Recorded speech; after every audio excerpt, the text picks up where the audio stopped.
పరిశుద్ధ గ్రంథము నుండి పాత నిబంధన గ్రంథము సంఖ్యాకాండము 11వ అధ్యాయము. జనులు ఆయాసమును గూర్చి సనుగుచుండగా అది యెహోవాకు వినబడెను. యెహోవా దాని వినినప్పుడు ఆయన కోపము రగులుకొనెను. యెహోవా అగ్ని వారిలో రగులుకొని ఆ పాలెములో నొక కొనను దహింపసాగెను. జనులు మోషేకు మొరపెట్టగా మోషే యెహోవాను వేడుకొనినప్పుడు ఆ అగ్ని చల్లారెను. యెహోవా అగ్ని వారిలో రగులుకొనినందున ఆ చోటికి తబేరా అను పేరు పెట్టబడెను. వారి మధ్యనున్న మిశ్రిత జనము మాంసాపేక్ష అధికముగా కనుపర్చగా ఇశ్రాయేలీయులను మరల ఏడ్చి, మాకెవరు మాంసము పెట్టెదరు? ఐగుప్తులో మేము ఉచితముగా తినిన చేపలును, కీరకాయలును, దోసకాయలును, కూరాకులును, ఉల్లిపాయలను, తెల్లగడ్డలును జ్ఞాపకమునకు వచ్చుచున్నవి. ఇప్పుడు మా ప్రాణము సొమ్మసిల్లెను. ఈ మన్నా కాక మా కన్నుల ఎదుట మరేమీ లేదని చెప్పుకొనిరి. ఆ మన్నా కొత్తిమీర గింజల వలె ఉండెను. చూపునకు అది బోలము వలె ఉండెను. జనులు తిరుగుచూ దాని గూర్చుకొని తిరగట విసిరి, లేక రోట దంచి పెనము మీద కాల్చి రొట్టెలు చేసిరి.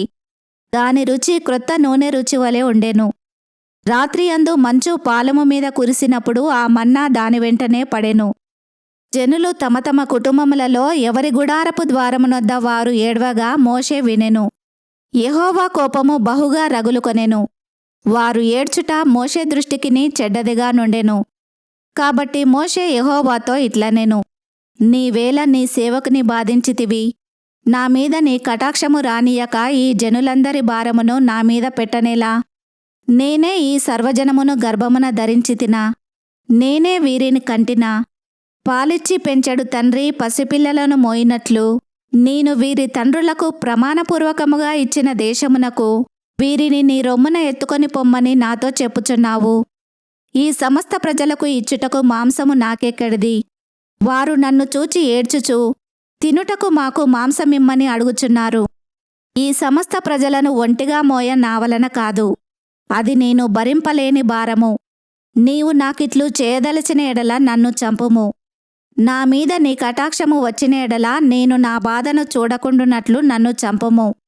అప్పుడు యెహోవా మోషేతో ఇట్లనెను, జనులకు పెద్దలనియు అధిపతులనియు నీవెరిగిన ఇశ్రాయేలీయుల పెద్దలలో నుండి 70 మంది మనుషులను నా యొద్దకు పోగు చేసి ప్రత్యక్షపు గుడారమునకు వారిని తోడుకొని రమ్ము. అక్కడ వారు నీతో కూడా నిలుబడవలెను. నేను దిగి అక్కడ నీతో మాటలాడెదను. మరియు నీ మీద వచ్చిన ఆత్మలో పాలు వారి మీద ఉంచెదను. ఈ జనుల భారమును నీవు ఒంటిగా మోయకుండునట్లు వారు దానిలో నొక పాలు నీతో కూడా భరింపవలెను. నీవు జనులను చూచి ఇట్లనుము, మిమ్మును మీరే రేపటికి పరిశుద్ధపరచుకొనుడి. మీరు మాంసము తిందురు. యెహోవా వినునట్లు ఏడ్చి, మాకు ఎవరు మాంసము పెట్టుదురు? ఐగుప్తులో మాకు బాగుగానే జరిగినదని మీరు చెప్పుకొంటిరి గనుక యెహోవా మీకు మాంసమిచ్చును, మీరు తిందురు. 1 దినము కాదు, 2 దినములు కాదు, 5 దినములు కాదు, 10 దినములు కాదు, 20 దినములు కాదు, 1 నెల దినముల వరకు, అనగా అది మీ నాసికా రంధ్రములలో నుండి వచ్చి మీకు అసహ్యము పుట్టు వరకు దానిని తిందురు. ఏలయనగా మీరు మీ మధ్యనున్న యెహోవాను నిర్లక్ష్యము చేసి ఆయన సన్నిధిని ఏడ్చి ఐగుప్తులో నుండి ఎందుకు వచ్చితిమనుకొంటిరి? అందుకు మోషే, నేను ఈ జనుల మధ్య ఉన్నాను. వారు 6 లక్షల పాదచారులు. వారు నెల దినములు తినుటకు వారికి మాంసమిచ్చదనని చెప్పితివి. వారు తృప్తిగా తినునట్లు వారి నిమిత్తము గొర్రెలను పశువులను చంపవలెనా? వారు తృప్తిగా తినునట్లు సముద్రపు చేపలన్నీయు వారి నిమిత్తము కూర్చోవలెనా అనెను. అందుకు యెహోవా మోషేతో ఇట్లనెను, యెహోవా బాహుబలము తక్కువైనదా? నా మాట నీ ఎడల నెరవేరునో లేదో ఇప్పుడు చూచెదవు. మోషే బయటికి వచ్చి యెహోవా మాటలను జనులతో చెప్పి జనుల పెద్దలలో నుండి 70 మంది మనుషులను పోగు చేసి గుడారము చుట్టూ వారిని నిలువబెట్టగా యెహోవా మేఘములో దిగి అతనితో మాటలాడి అతని మీద వచ్చిన ఆత్మలో పాలు ఆ 70 మంది పెద్దల మీద ఉంచెను. కావున ఆ ఆత్మ వారి మీద నిలిచినప్పుడు వారు ప్రవచించిరి గాని మరల ప్రవచింపలేదు. ఆ మనుషులలో 2 పాలెములో నిలిచియుండిరి. వారిలో ఒకని పేరు ఎల్దాదు, రెండవ వాని పేరు మేదాదు. వారి మీదను ఆత్మ నిలిచియుండెను. వారు వ్రాయబడిన వారిలోనూ ఉండియు వారు గుడారమునకు వెళ్ళక తమ పాలెములోనే ప్రవచించిరి. అప్పుడు ఒక యవనుడు మోషే యొద్దకు పరిగెత్తి వచ్చి ఎల్దాదు మేదాదులు పాలెములో ప్రవచించుచున్నారని చెప్పగా, మోషే ఏర్పరచుకొనిన వారిలో నూను కుమారుడును మోషేకు పరిచారకుడునైన యెహోషువ, మోషే నా ప్రభువా, వారిని నిషేధింపుమని చెప్పెను. అందుకు మోషే, నా నిమిత్తము నీకు రోషము వచ్చెనా? యెహోవా ప్రజలందరూ ప్రవక్తలగునట్లు యెహోవా తన ఆత్మను వారి మీద ఉంచునుగాక అని అతనితో అనెను.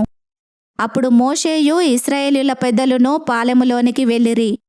తర్వాత యెహోవా సన్నిధి నుండి ఒక గాలి బయలుదేరి సముద్రము నుండి పూరేలను రప్పించి పాలెము చుట్టూ ఈ ప్రక్కను ఆ ప్రక్కను దినప్రయాణమంత దూరము వరకు భూమి మీద 2 మూరల ఎత్తున వాటిని పడజేసెను. కావున జనులు ఆ దినమంతయు ఆ రాత్రి అంతయు మరుసటి దినమంతయు లేచి ఆ పూరేలను కూర్చుకొనుచుండిరి. తక్కువ కూర్చుకొనిన వాడు 100 తూములను కూర్చుకొనెను. తర్వాత వారు తమ కొరకు పాలెము చుట్టూ వాటిని పరచిరి. ఆ మాంసము ఇంకా వారి పండ్ల సందున నుండగానే అది నమలక మునుపే యెహోవా కోపము జనుల మీద రగులుకొనెను. యెహోవా తెగులు చేత వారిని బహుగా బాధించెను. మాంసాపేక్ష గల వారిని జనులు అక్కడ పాతిపెట్టినందున ఆ స్థలమునకు కిబ్రోతు హత్తావా అను పేరు పెట్టబడెను. జనులు కిబ్రోతు హత్తావా నుండి హజేరోతుకు ప్రయాణమైపోయి హజేరోతులో దిగిరి. ఈ వాక్యమును విన్న మిమ్ములందరినీ దేవుడు దీవించునుగాక. ఆమెన్.